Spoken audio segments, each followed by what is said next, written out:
Welcome to Book Friendzy. Today we're with director Barnaby Clay. Tell me about these books. There's books all over the place here. Well, I've been here 3 years now in New York, and when I moved here, obviously came with a suitcase and not much else. But I left behind in London all my books, many years of collecting and buying and reading and not reading books. Decided that I needed a kitchen table, and I had one in London, and I thought maybe I should bring some other stuff with it. And I asked my girlfriend if she thought books would be a good idea, and she's like, "Yeah, bring your books." I think she thought I probably had a small box of books or something. And yeah, so Monday morning there was 15 boxes of books arrived, and I've just slowly been putting them away. So down here, these are all film books, and these are some more film books waiting to go in. This was a favourite of mine actually, many years ago, Shocking Cinema. Right. The reason I really love this book was that it had the 8-page sealed section. Where you kind of cut open the pages and to reveal this slightly kind of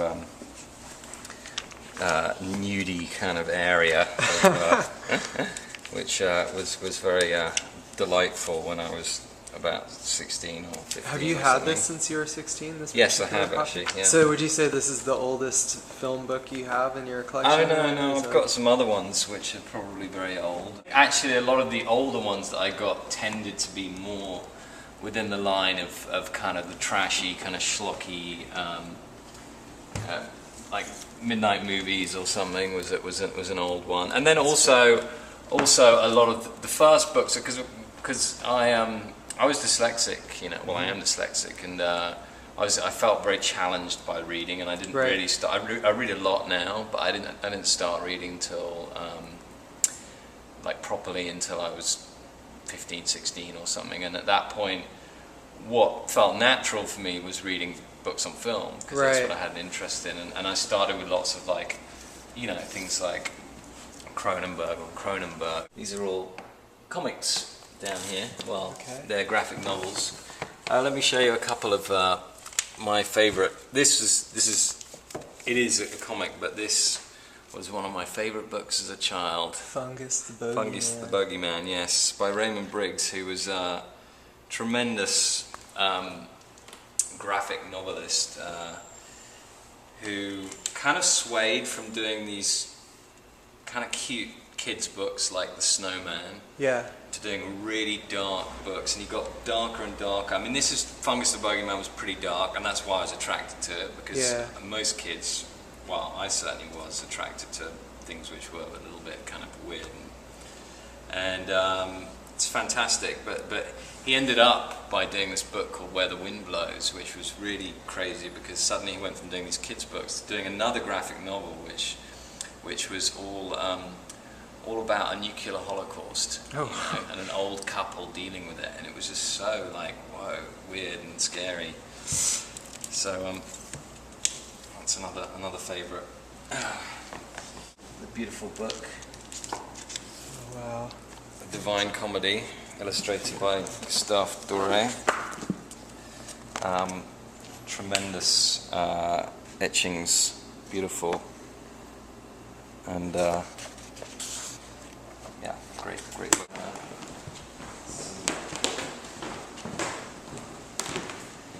These are some first editions here.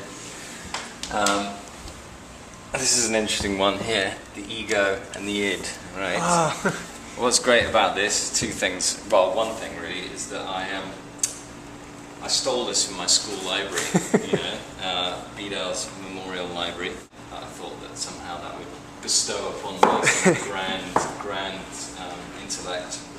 I was very happy to find this book, Fake, by Clifford Irving. It's about Elmer de Gory, who's one of the world's most famous art forgers, and Clifford Irving also wrote the book on Howard Hughes, which was very interesting, because it all turned out to be a lie. He wrote this supposed autobiography of Howard Hughes, where he sat and interviewed with him, and he made it all up, you know, and then he went on to do a book about the art forger, and all of this is documented in the Orson Welles movie F for Fake. Master and Margarita, one of my favourite books. Yeah, amazing. That was the first book which really resonated with me. You know, oh, really? Just on a kind of, I was just like blown away by the imagination behind it. Right.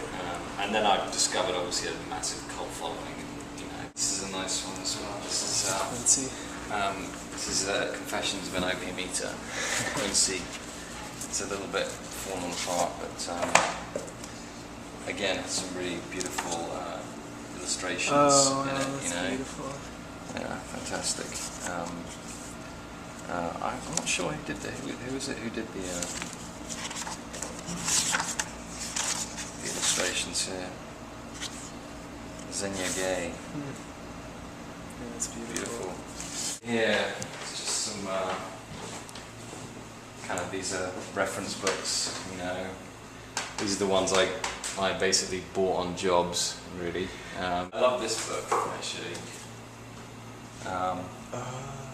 That was used on the Tom Waits album cover. But fantastic. It's all about this one bar in, is it Berlin, I think? The project you're working on right now, is there any books that are like relating to that, or? Yeah,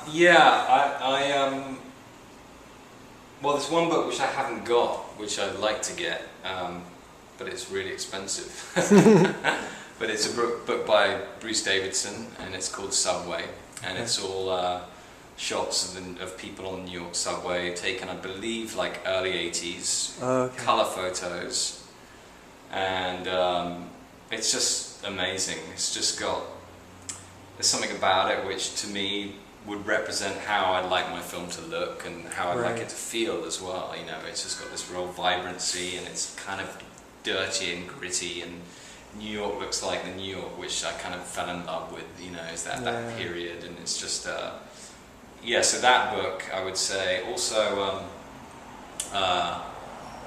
over there's a large Edward Hopper book, and I feel like that's very much a part of this, because he, I think as a painter, like, depicted loneliness like nobody else, you know, and my film's very much about being alone in the city at night, and I think, yeah, he nailed it, the atmosphere and just the way he put these paintings together. It's beautiful. Cool, man. All right, well, thanks so much for talking to us.